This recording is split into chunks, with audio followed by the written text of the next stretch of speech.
1967 ha puesto el reloj profético de Dios en marcha. En otras palabras, durante casi 2000 años, pues Israel fue exiliada a todas las naciones del mundo y comenzó a nacer esta teología que hablamos ayer del reemplazo, donde ya Dios se ocupó, ya no quiere nada con Israel. Los judíos mataron a Cristo, ellos son los culpables de la muerte de Cristo. La iglesia ha sustituido y ha tomado el lugar de Israel.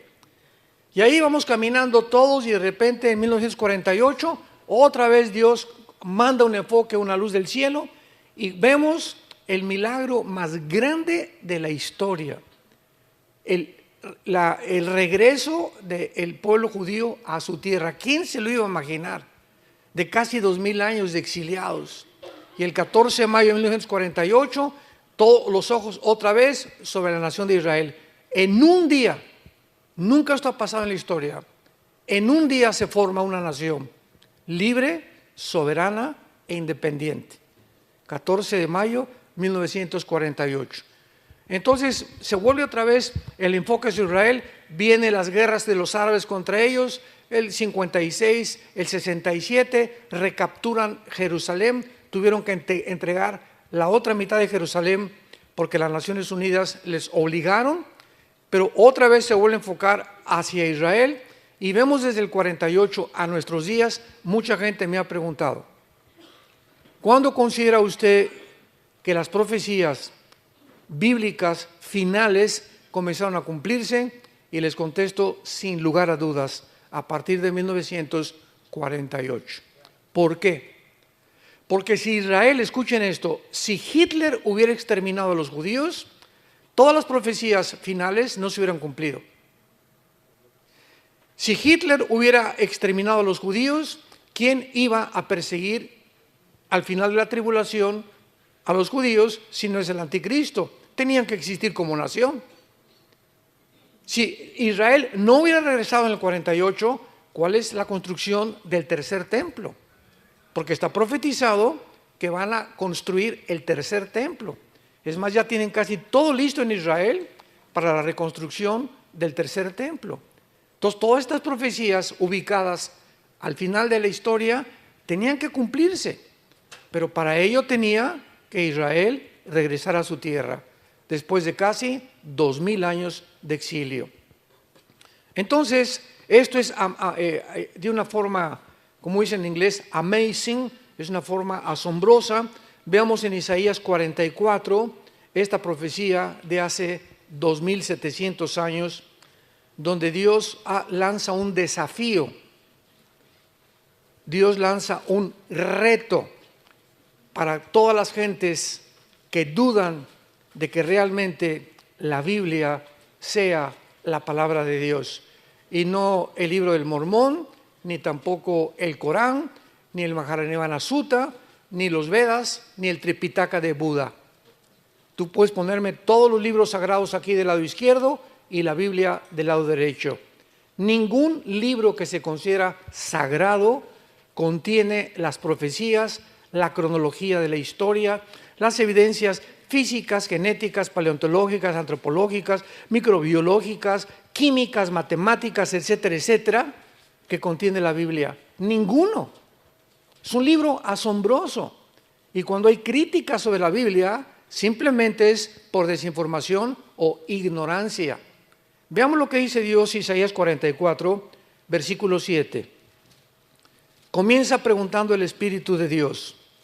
¿Y quién proclamará lo venidero? Lo declarará y lo pondrá en orden delante de mí, como hago yo desde que establecí ¿a quién? El pueblo antiguo, que es Israel. Anúncienles lo que viene y lo que está por venir.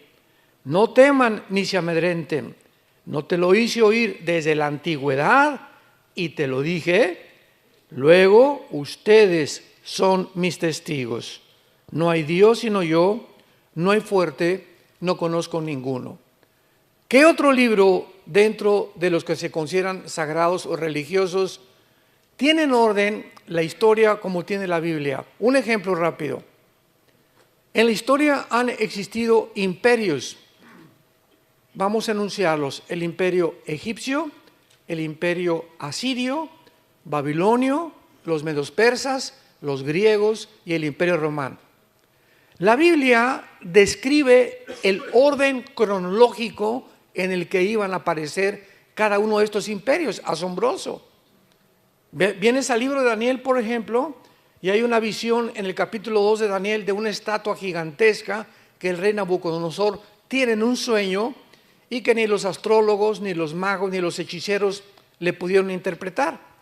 Entonces Daniel ora a Dios porque hubo un decreto de pena de muerte del rey Nabucodonosor, que el que no le interpretara pues era muerto inmediatamente. Entonces Daniel se pone a orar y Dios le revela a Daniel la interpretación de la estatua del sueño de Nabucodonosor, y le dice Daniel al rey Nabucodonosor: la cabeza de oro eres tú, el imperio babilónico. Escuchen con detenimiento. Después de ti vendrá otro imperio inferior, que de acuerdo a la historia fue los medos persas.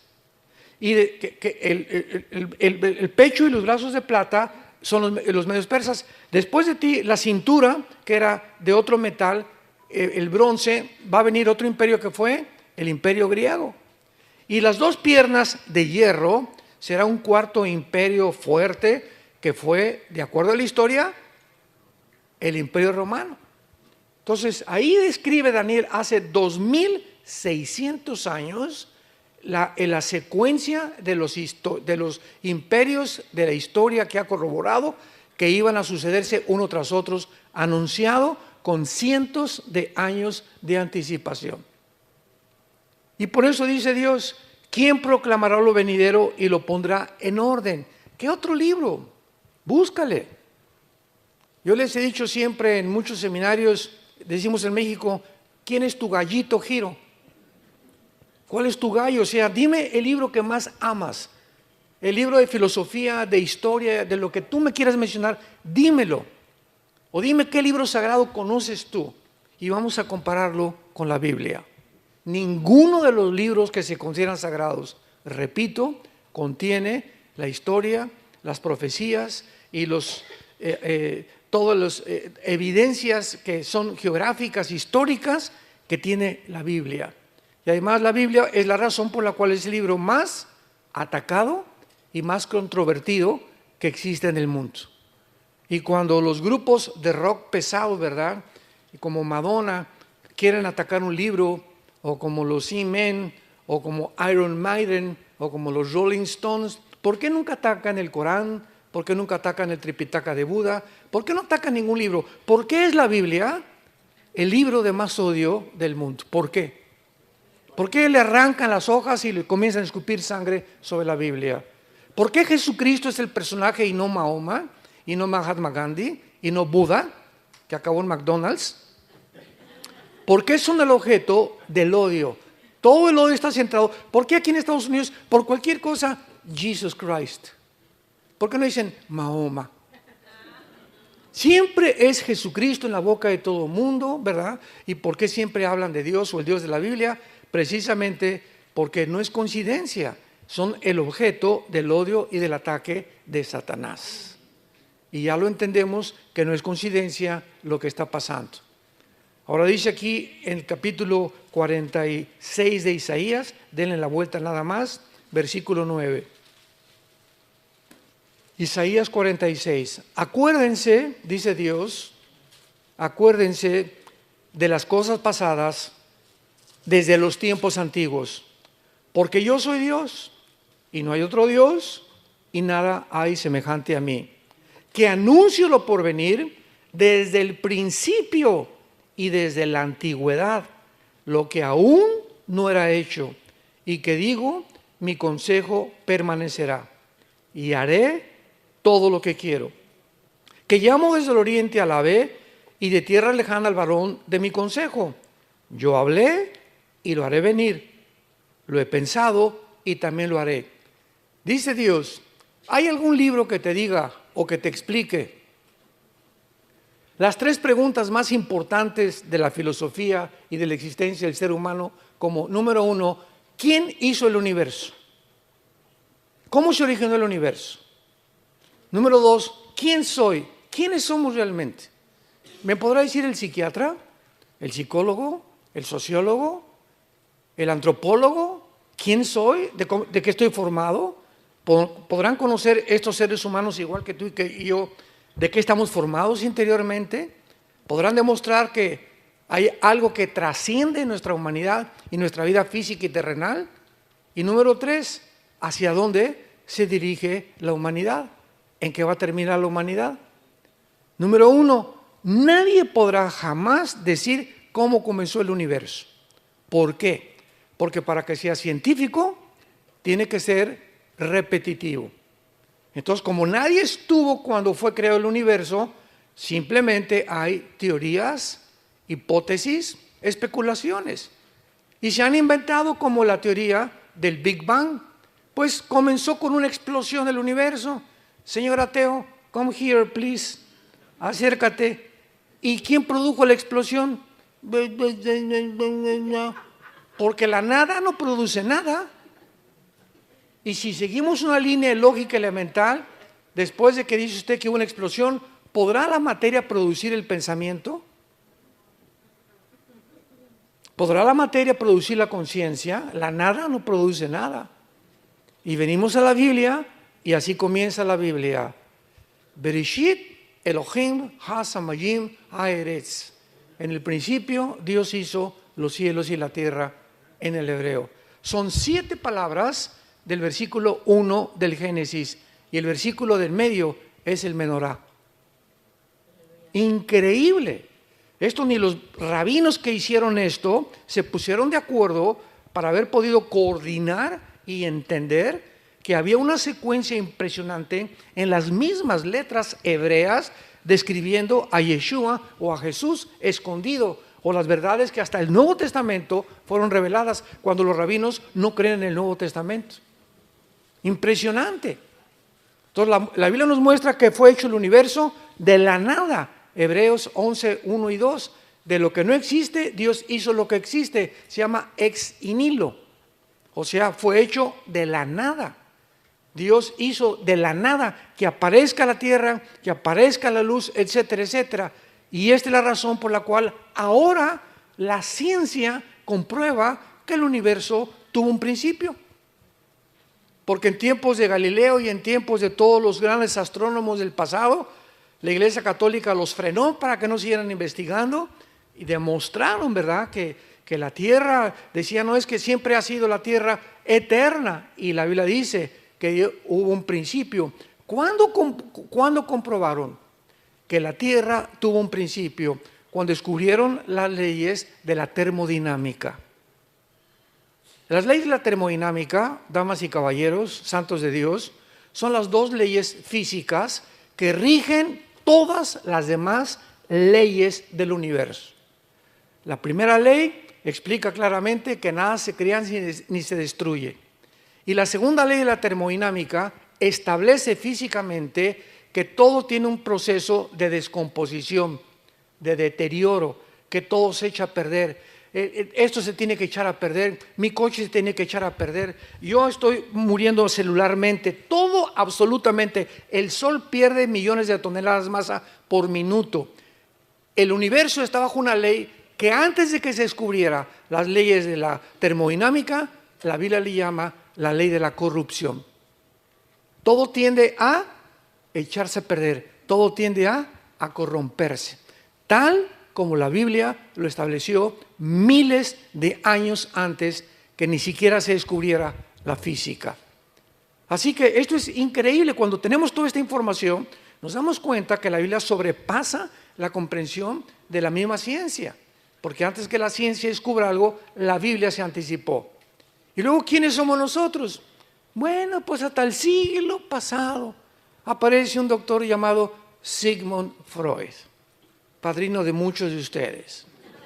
Y Freud comienza, él rechazó, no, la Biblia no la quiero estudiar, su mamá se la quería enseñar, me voy a poner a estudiar y voy a ser me voy a hipnotizar a mis pacientes, dijo Freud, para descubrir a través del hipnotismo en pacientes de neurastenia, que a través del inconsciente, del consciente los voy a llevar al inconsciente para que descubra lo que hay en el subconsciente y tratar en su conducta subconsciente que está en el cerebro, tratar de corregir la esquizofrenia, la paranoia, la psicosis, la psicopatía, la patología, etcétera, etcétera.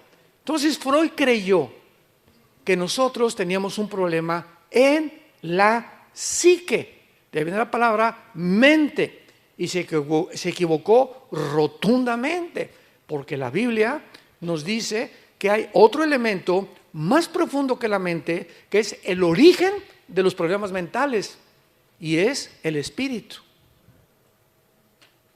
Entonces, ¿quién nos puede decir que existe el espíritu? No se puede meter un aparato de rayos X y detectar, somos espirituales. No, la Biblia nos lo revela, somos un espíritu. Tenemos un alma, que es la psique, donde están las emociones, los sentimientos, la voluntad y el intelecto, y vivimos entre un envase, una cáscara, una botella, que se llama el cuerpo humano. El cuerpo humano se va deshaciendo cada día más y más y más, pero el alma y el espíritu son eternos, tanto para los que van a ser condenados eternamente, como para los que tienen la salvación eterna también. Entonces Freud se equivocó. Y así viene, ¿verdad? No, el problema, Carlos Marx, 50 años antes de Freud, el problema es la lucha de clases. Y si el proletariado derriba a la burguesía, si los pobres derriban a los ricos, se acabó el problema. El problema está en los ricos que explotan, los reyes, etcétera, etcétera. Vamos a derrumbarles y vamos a quitarles todo y que los pobres tomen el poder. Y así nació la ideología del comunismo. Y cuando pusieron en práctica esto, ahí tienes a Cuba. La revolución por acá y por allá. Ahí tienes a Rusia, ahí tienes a Mao en China. Ahí tenemos tantos ejemplos actualmente, ¿verdad? Venezuela, etcétera, etcétera. Lo que están haciendo ahorita en Colombia es inconcebible. Pero ahí está la ideología. Se demostró en el 91 que cayó el comunismo. Se demostró que no funciona. Y así el ser humano ha sido una búsqueda continua en ideologías, en procesos, en proyectos, en descubrimientos, para tratar de descubrir dónde somos, quiénes somos, cuál es el problema del ser humano, cómo se puede arreglar la sociedad, y siempre hemos hecho el ridículo porque no somos dioses. No somos dioses. Ahí está la soberbia del ser humano, la que nos ha llevado al estado en el cual nos encontramos actualmente. Muy bien, Dios crea el universo y vamos a seguir una línea de lógica. Si Dios crea un planeta que se llama el planeta Tierra, Dios pone alrededor del planeta Tierra lo que se llama la atmósfera, que es casi el 90% de nitrógeno mezclado con oxígeno y otros gases. Entonces, ahorita yo camino por todos lados, voy a China, voy a Alaska, donde quiera, y hago esto.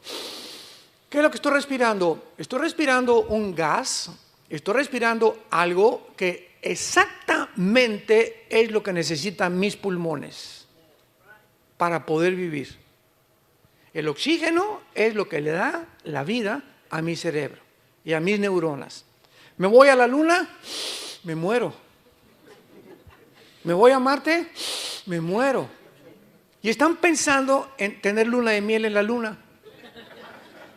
O como dijo Elon Musk, ¿verdad? Vamos a salir en un cohete, nos vamos a Marte y vamos a trasladar de la Tierra a Marte. Preparémonos porque en 10 años vamos a irnos a Marte a vivir. Son marihuanadas. ¿Cómo se atreven estas personas que supuestamente en el siglo XXI son calificadas como personas inteligentes, Elon Musk y Noah Harari y Khrushchev y todos estos que están dentro de este ambiente de la tecnología? ¿Cómo se atreven a decir eso? Por más que, ¿cómo vamos a ver el oxígeno a Marte? ¿Cómo le voy a dar un beso a mi esposa? ¿Con una escafandra? Mejor me voy a Cancún, de luna de miel.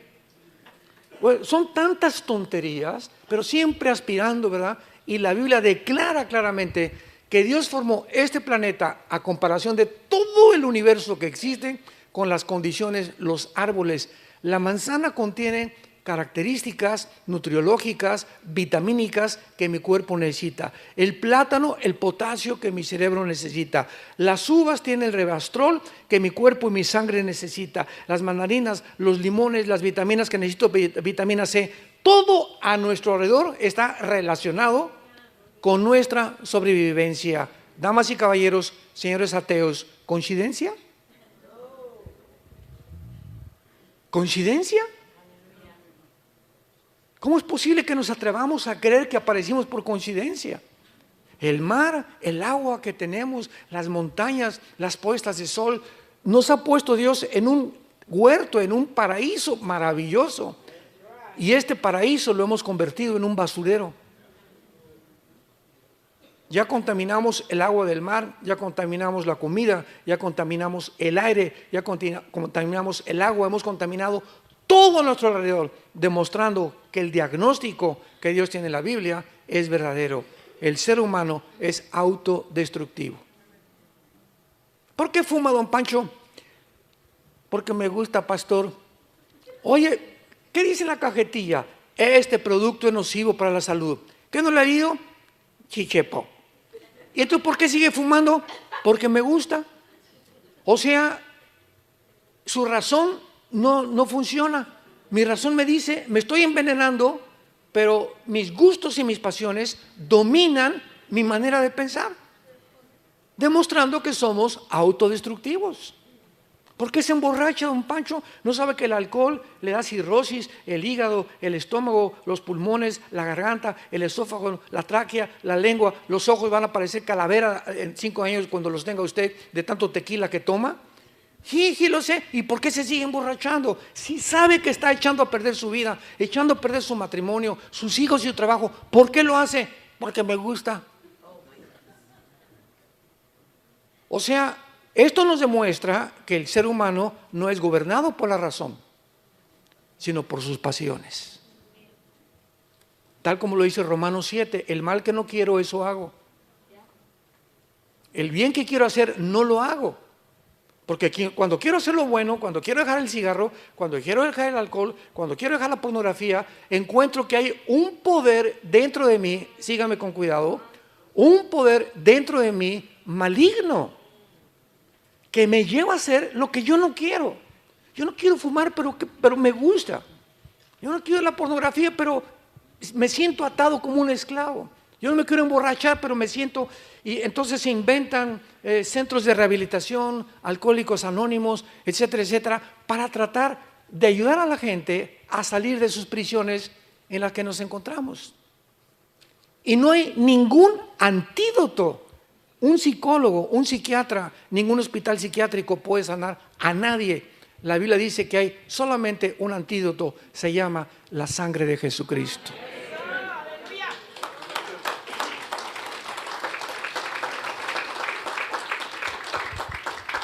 El 99% de los hospitales psiquiátricos tratan a sus pacientes con pastillas tranquilizantes, drogados. No hay otra manera de controlarlos más que a través de Ecuanil, Seconal, Prozac, etcétera, etcétera. Porque no hay métodos. El ser humano no puede cambiar a ninguna otra persona. Le quitan el cigarro, le quitan el alcohol, pero sigue mintiendo y sigue haciendo aquello y sigue golpeando a la esposa, etcétera, etcétera. Es como cortar ramas. Pero Jesucristo viene a la raíz del problema, a nuestras vidas. La raíz es espiritual. Nos comportamos como nos comportamos y la mente la tenemos como la mente porque espiritualmente estamos muertos. Sin el poder de vencer aquellos vicios que nos han atado durante tanto tiempo. Y es por eso Jesús dijo, cuando conozcas la verdad, te hará libre. Es la verdad la que nos hace libre. ¿Qué significa? La ignorancia te mantiene en la esclavitud, que es totalmente lo contrario. Entonces, Dios, después de que hace todo eso, es lógico que forma a un pueblo especial. Adán comienza a reproducirse, tiene hijos, hermanos, hermanas, etcétera, etcétera. durante los primeros 1500 años. De Adán al diluvio hubo 1500 años. Entonces Noé lo levanta Dios, de sus 3 hijos se forman todas las más de 70 naciones del mundo bíblicamente, y después Dios comienza en el capítulo 12 a llamar a un hombre llamado Abraham. Sin la H, era Abraham, no era Abraham todavía, padre de las naciones.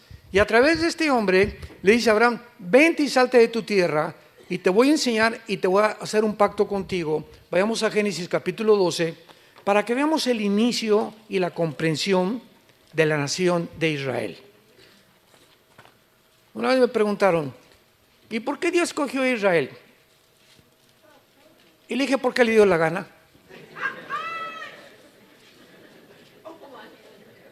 ¿Y por qué no España? Si hubieran sido España, ¿y por qué no los franceses? Y si hubieran sido los ingleses, ¿y por qué no los alemanes? Y si hubieran sido los italianos, ¿y por qué no los griegos? Simplemente Dios es soberano. Y Él escoge a una persona para formar un estado, un patriarcado, un estado y después una nación. Y el propósito de Dios es que a través de esa persona, y Abraham no era judío, Abraham fue llamado de Irak. Él no era judío, el judaísmo nació mucho tiempo después. En aquel tiempo todos eran gentiles. Pero Dios llama a una persona por formar una nación, y para que a través de esa nación, que es Israel, pudo haber sido México, vuelvo a repetir, o los italianos, o los ingleses, Dios escogió la nación más insignificante del mundo. Un puntito en medio de todas las demás. Israel es del tamaño de Nueva Jersey, lo más grande que puedas imaginarte, rodeada de las más grandes naciones del mundo, como China, Rusia. Mira nada más la extensión de territorio que tienen. Israel es un puntito que trae loco al mundo ahorita. Dios lo hace principalmente para que las demás naciones entendieran que de ese pueblo llamado Israel, Dios le entrega a ese pueblo las leyes espirituales, las leyes morales y las leyes higiénicas de lo que debemos comer y lo que no debemos de comer. Y para que ese pueblo las divulgara a todas las naciones y se convirtiera Israel en la luz de las naciones. Sabemos que finalmente fracasó. Pero dice Génesis 2, Jehová había dicho a Abraham: vete de tu tierra y de tu parentela y de la casa de tu padre a la tierra que te mostraré, que es la tierra de Canaán, finalmente. Y haré de ti una, ¿qué cosa? O sea, ¿quién es el padre de árabes y de judíos? Abraham. Los árabes reconocen a Abraham como su padre. Vuelvo a repetir, porque los semitas son tanto árabes como judíos. El problema vino después.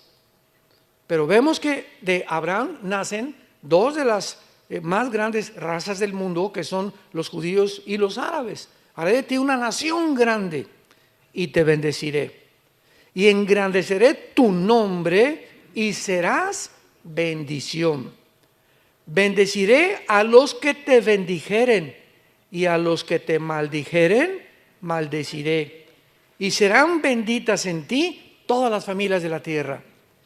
Y lo vemos nosotros, que todo el Antiguo Testamento fue judíos, judíos, judíos, judíos, judíos. Bien, entonces rechazan al Mesías que Dios les envió, y Dios ahora se vuelve a los gentiles. Y la promesa estaba desde Génesis 12. Serían benditos no solamente los judíos, a través de Abraham Dios bendeciría al mundo entero. Porque de Abraham vendría el Mesías prometido en Génesis 3:15. La Biblia está intrínsecamente relacionada con la genética. Con la genética. Porque cuando nace Jesucristo, se le aparece el ángel Gabriel a María y le dice: María, no te asustes, te va a comenzar a crecer la pancita. Y le contesta María, ¿verdad? Imagino que le habría dicho: pero no hemos ido ni a Cancún de luna de miel. Estaban desposados, estaban comprometidos nada más. No podían tocar a su novia, hasta era mortal, era muerta a pedradas el adulterio o la fornicación antes de casarse. Y entonces se le aparece también a José, el ángel Gabriel, y le dice en Mateo y en Lucas: no temas de recibir a tu mujer, porque la pancita no es del lechero, ni del panadero, ni de nadie, ¿verdad? Ese santo ser que van a hacer no es tuyo, pero no te asustes. Ella no ha sido adúltera, sino que ha sido escogida por Dios para que lo que nazca sea llamado el producto del Dios Altísimo. Y ustedes no le van a poner nombre, ¿eh? Dios dice que le pongan Yeshua, que le pongan Jesús. La pregunta es la siguiente: ¿por qué José y María no podían tener relaciones? Porque tú y yo hemos nacido de papi y de mami, todos nosotros. ¿Por qué Jesús no podía nacer de la relación física entre un hombre y una mujer como toda la raza humana? Aquí está la genética. Y no es hasta 1954, querido, que el doctor Crick y el doctor James Watson se les dé el premio Nobel de Medicina por descubrir la hélice o la molécula del ADN, el DNA, o el ácido desoxirribonucleico. Y cuando se descubre el ADN, aunque ya Mengele había descubrido las leyes de la herencia en 1800 del siglo anterior, pero solamente descubrió que había leyes hereditarias cuando comenzó a mezclar chícharos. Hasta que se descubre la molécula del ADN, se comienza a entender verdaderamente la biología del ser humano. Los hombres tienen el cromosoma Y que no tienen las mujeres. Las mujeres tienen los dos cromosomas X que no tenemos los machos camachos. ¿Y qué es lo que determina el género? Vean ustedes todo esto alrededor de los pseudocientíficos que nos rodean, que están negando la identidad de género. Le preguntan al otro día un hombre de color, le preguntaron que era pastor: ¿nos puede usted decir que es una mujer? Y dijo claramente: mi mamá. O sea, todos los que son mamás son mujeres, por el amor de Dios. O sea, los hombres no tenemos vagina, los hombres no tenemos el órgano de reproducción que tiene una mujer. Entonces, ¿qué es una mujer? Es muy fácil. No necesitamos la Biblia para saber que es una mujer. La ciencia nos los dice. Si tienes el cromosoma XX, eres mujer. Si tienes Y, eres hombre. Vístete de china poblana, vístete de la princesa de Persia. Si eres hombre, nadie te va a cambiar. Si tienes el cromosoma Y, eres hombre. Y lo que determina el género es la biología y la genética. Entonces, cuando cayó el pecado en Adán, ¿qué fue lo que se infectó? Porque el hombre es el transmisor, la semilla la traemos nosotros. Y las mujeres reciben, son la receptora de nuestra semilla o del esperma. Entonces, cuando el pecado entra al ser humano, lo primero que se infecta es la genética. Antes los leones no rugían y las plantas no tenían espinas, las rosas, los animales no tenían veneno, las culebras, las tarántulas, etcétera, etcétera. Toda la creación estaba completamente bajo el gobierno de Adán y Eva. En el momento que el ser humano peca, síganme con cuidado, el momento en que entra el pecado, inmediatamente la creación alrededor se infecta genéticamente. Cambia la genética de los leones, porque el chip que había puesto en los leones era que no rugieran, ni que mataran, ni se alimentaran de carne viva. Y ahora iban a tener que matar a una presa inferior para poder sobrevivir. Las rosas comenzaron a salir la espina, comenzaron las tormentas, porque toda la creación está relacionada con la moral del ser humano. Mientras más pecado hacemos, el mundo se vuelve nuestro enemigo. Como hemos visto actualmente, todo lo hemos infectado, y ahora tsunamis y terremotos. ¿Y por qué Dios manda esto? Dios no manda esas cosas, es el resultado de nuestra maldad. Como dijo la hija de Billy Graham, Anita Graham, ¿verdad? El hombre ha pecado, ha ofendido a Dios, y se voltea y lo reta y le dice: bájate del cielo, siéntate aquí, te vamos a juzgar, tú eres culpable de todo lo que pasa. por la idiotez del pensamiento del ser humano de no entender que somos nosotros los causantes de todo lo que pasa. Entonces, ¿qué fue lo que se infectó en el ser humano, en el hombre? Se infectó nuestro cromosoma Y.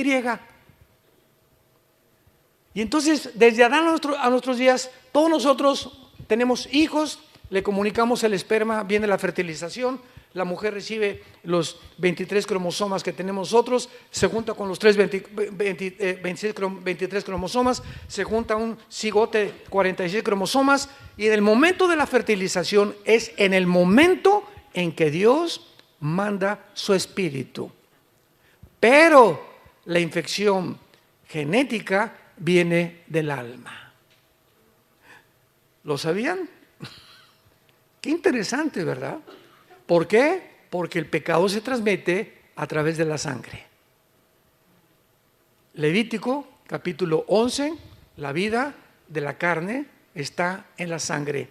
Y la palabra vida en el hebreo es nepesh, que es el alma. El alma se encuentra en la sangre. Dios no crea a un niño recién nacido y le da el pecado. El niño trae por herencia genética el pecado. Romanos 5:12. Estoy respaldando lo que estoy diciendo. Dice Romanos 5:12 Pablo: así como el pecado entró al mundo por un hombre, escuchen, hace 2000 años que escribió Romanos. Así como el pecado pasó, ahí está hablando de una transmisión. El pecado pasó a todos los hombres y por eso tenemos que morir. Entonces, ¿cómo pasó? No se puede descubrir ese paso, esa transmisión, hasta que se descubrió la genética. 1954. El pecado se transmite genéticamente.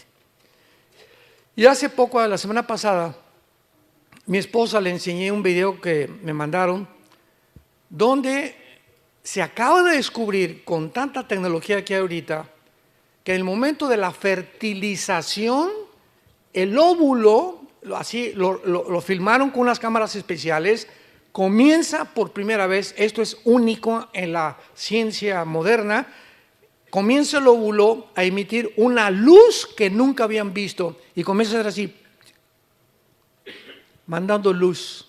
Ahí traigo en mi DS, se los mando si quieren. Comienza el óvulo a hacer así, a mandar luz. Y la ciencia ahí se quedó, ¿no? Y le dije a mi esposa, mira lo que dice el Salmo 139, mi embrión vieron tus ojos. Porque ahorita los médicos, ¿cuándo comienza la vida? Al mes, a los 2 meses, a los 4 meses. ¿Sabes qué? Nadie puede saber cuándo comienza la vida más que Dios. Y bíblicamente, en el momento de la fertilización, somos seres humanos. En el momento de la fertilización, ahí se encuentran todos los componentes genéticos y todo el ADN que va a decir, tus orejas van a ser de papalote y vas a tener la boca trompudo y vas a tener el pelo así, de esta estatura, tu color de piel, todo está potencialmente, genéticamente, ya tú vas a hacer hígado, tú vas a hacer corazón, tú vas a hacer páncreas, tú vas a hacer riñones, todo está programado desde que los 23 cromosomas de mi papá y los de mi mamá se juntaron y formaron. Y el momento de la fertilización, Dios hace esto. Y comienza a brillar, porque el espíritu viene de Dios. Cuando mi perro se juntó con mi perra, no hizo Dios así. Cuando el gato se juntó con la gata, Dios no hizo. Ni cuando el caballo se juntó con mi yegua, tampoco hizo Dios. Porque nadie fue creado a imagen y semejanza de Dios más que nosotros. Es la gran diferencia entre nosotros y los animales. Entonces, José traía el cromosoma Y infectado. Entonces, si hubiera tenido relaciones con María, Jesús hubiera nacido en pecado. Y el Mesías no podía nacer en pecado. Porque en la cruz tenía que morir uno que era Dios y tenía que ser hombre. Número 1, tenía que ser Dios, porque si Jesús no hubiera sido Dios, Dios es el único que perdona pecados. En la cruz no podía morir un ángel, ni el Papa Juan Pablo II, ni tu padrino Francisco, ni la Virgen del Socorro, ni Abraham, ni Isaac, ni Jacob, ni un ángel, ni un querubín. Nadie podía estar en la cruz pagando por nuestra maldad más que Dios mismo. Y al mismo tiempo que tenía que ser hombre, porque para que pudiera identificarse con nosotros, tenía que haber nacido de una mujer. Entonces Jesús era 100% Dios y 100% humano. Tenía las dos naturalezas. Tú eres 100% humano y eres 100% criatura creada a la imagen de Dios. El anticristo va a ser 100% humano y 100% satánico, porque lo va a poseer un principado satánico, al anticristo. Entonces tenemos que entender la naturaleza espiritual para comprender no solamente la Biblia, sino también el mundo que nos rodea. Jesús tenía que nacer virginalmente. Como fue profetizado, nacerá la virgen y tendrá un hijo. Y venía el problema, ¿cómo puede una virgen, si es virgen, tener un hijo? Y todo el mundo estaba loco, ¿verdad? Y se equivocó Isaías. Isaías 7 dice que una virgen. Y hasta que nace Jesucristo y se descubre todo esto, la Biblia tenía la razón. Se adelantó miles de años la Biblia a la genética del siglo pasado. Como se ha adelantado, porque Dios ha puesto en orden la historia desde la antigüedad hasta que Jesucristo regrese. Entonces Dios forma ya con Abraham, en penúltimo lugar, una nación, y a esa nación le dice Dios a Moisés: vente al monte y te voy a dar las leyes morales de toda la humanidad. Y ustedes se van a encargar de repartir estas leyes a todo el mundo, a todas las naciones. Adorarás a Dios con todo tu corazón, los 10 mandamientos, etcétera, etcétera, son las leyes morales de Dios. Si Dios, es lógico, Él tiene que legislar la moral. Porque el hombre no es capaz de distinguir qué es bueno y qué es malo. Veamos ahorita el siglo XXI. No, tú realmente no eres hombre, eres mujer, no eres mujer, eres hombre. No, realmente los culpables no son los de Hamas, son los judíos. No, no es cierto, son los palestinos. No, no es cierto, son los chinos. No es cierto, es mi suegra la culpable. No es cierto, tú eres el que me ha llevado a emborracharme, vieja. Si tuviera otra esposa, ¿verdad? Y otra vieja mejor que tú, no sería el borracho que soy. Siempre estamos buscando huir de nuestra responsabilidad. Cuando un ser humano alcanza y llega a la responsabilidad, comienzas a madurar. La razón por la cual las cárceles están llenas de delincuentes es porque todos dicen: el mundo está contra mí. Esta es la característica de la delincuencia juvenil. Todos se sienten víctimas de la sociedad. Soy así porque mi papá era marihuano. Soy así porque mi mamá era prostituta. Soy así porque me violaron a los 8 años. Soy así. ¿Sabes una cosa? Tú no puedes seguir viviendo de esta manera. Si tú mantienes ese rencor y esa amargura en tu alma, creyendo que hay una fuente fuera de ti que ha hecho lo que tú eres, te olvidas que la gracia de Dios es más grande. Y que para eso vino Jesucristo. Vengan a mí los que están cargados de culpa, de vergüenza, con conciencias que te atormentan, y aquí y allá, y yo te haré descansar. Es el mensaje que Dios te dice: ven a mí. A eso vine al mundo, a poder limpiar tu conciencia de todo lo que en tu pasado el mundo tal vez lo hicieron, pero yo puedo quitarte esto y hacerte una nueva criatura. Porque el que está en Cristo, nueva criatura es. Entonces Dios le da las leyes morales, los 10 mandamientos, las leyes higiénicas. Levítico capítulo 11, no coman cuche, o puerco, o cerdo, no sé cómo le llaman aquí. No coman, y pasan los años y se descubre que la carne de puerco tiene colesterol. Nadie sabía qué era el colesterol. Y comienzan a descubrir: no comas azúcar, las conchas de la tía rosa y los guris, etcétera, etcétera, porque el azúcar es el veneno más grande que hace que el cáncer sobreviva. El azúcar te echa a perder la sangre. Una Coca-Cola tiene 250 gramos de azúcar. Tú te tomas una Coca-Cola hoy Una Coca-Colita. Un mes tiene que pasar, todo ese azúcar se va a tus riñones. Y como se va a tus riñones, y el riñón está diseñado por Dios, los dos riñones, para que asimilen las cosas que Dios nos dio, el agua, agua de limón, agua de Jamaica, etcétera, etcétera, jugos. Entonces los riñones se intoxican, porque no pueden trabajar con ese azúcar en tus riñones. Y entonces te comienzas a sentir cansado. Ay, hermano, leo la Biblia y me duermo. Me duermo en los domingos, me siento cansado, no tengo ganas de nada. ¿De dónde viene la falta de energía? Estás azucarado.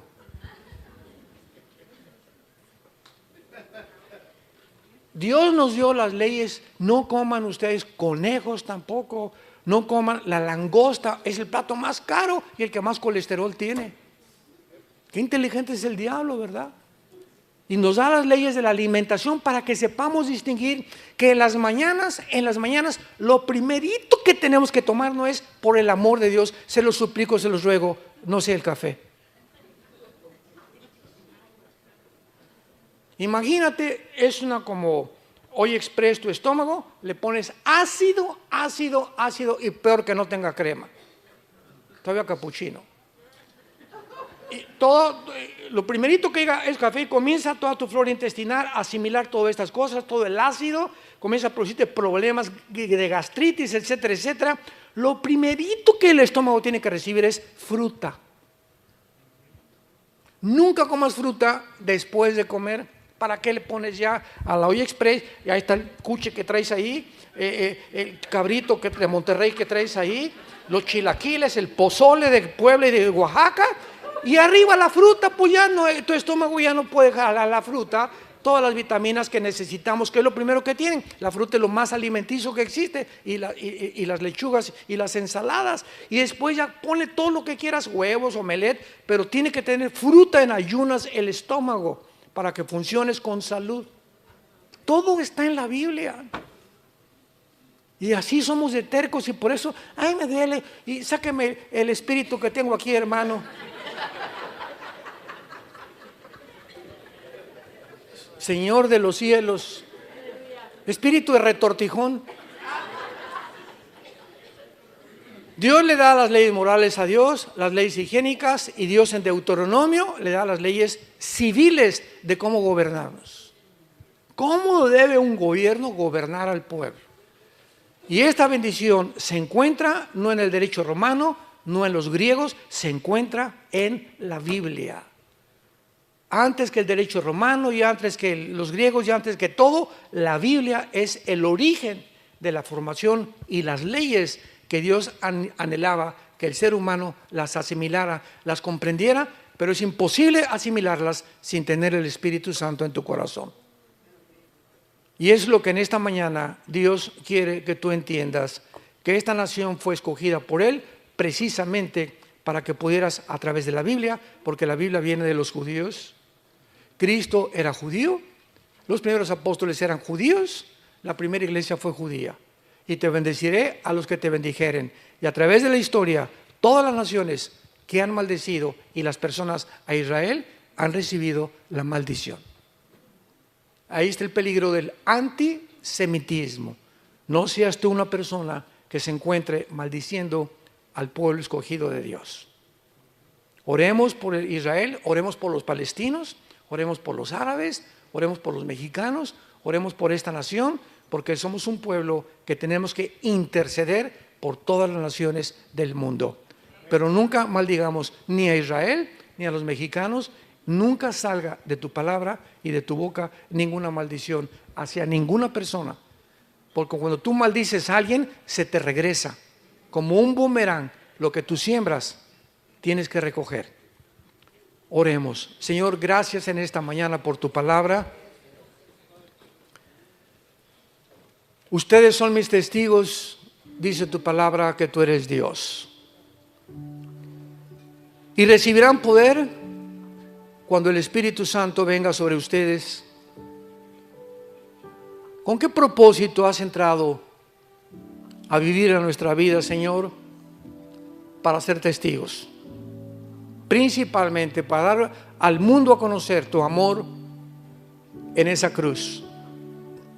Porque de tal manera amó Dios al mundo, a palestinos, árabes, judíos, mexicanos, a todas las naciones del mundo las ama Dios, y a todas las llama al arrepentimiento.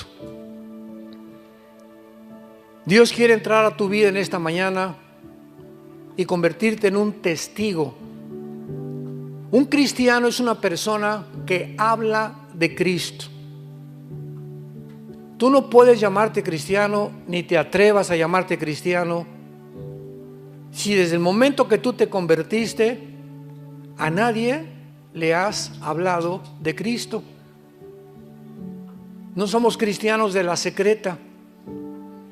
No tengas miedo delante de los hombres ni vergüenza de tu familia de llamarte hijo e hija de Dios, porque el que me confiese delante de los hombres, yo le confesaré delante de los ángeles. El que me niegue delante de los hombres, por amar más la gloria de los hombres, le negaré también delante de los ángeles. Te damos gracias, Jesús, por tan grande sacrificio. Fuiste crucificado, enterrado y resucitado a los 3 días. Y en este momento estás tocando la puerta de los corazones de los que te escuchan. Es Dios el que en este momento te está llamando y te está diciendo: ven a mí y encontrarás paz y descanso para tu alma. ¿Qué tengo que hacer? Me preguntarás, para yo tener a Jesús y el día que muera, morirme en paz, sabiendo que mis pecados han sido perdonados. Arrepiéntete en esta mañana. Arrepentirse es reconocer que tu vida no está agradando a Dios, que tú tienes que cambiar de camino, porque hay caminos que parecen derechos, pero su fin es camino de muerte. El que no conoció pecado, por nosotros se hizo pecado, para que nosotros fuéramos hechos la justicia de Dios en él. Mas Dios muestra su amor para con nosotros en que, siendo aún pecadores, Cristo muere en tu lugar y en mi lugar. Él fue despreciado y desechado entre los hombres, varón de dolores, experimentado en quebranto. Como que escondimos de él el rostro, fue menospreciado y no le estimamos. Mas él llevó tus enfermedades, tus pecados, tus maldiciones, igual que las mías, para que tú y yo podamos vivir una vida de perdón, de misericordia y de gratitud ante tan grande amor. Diles: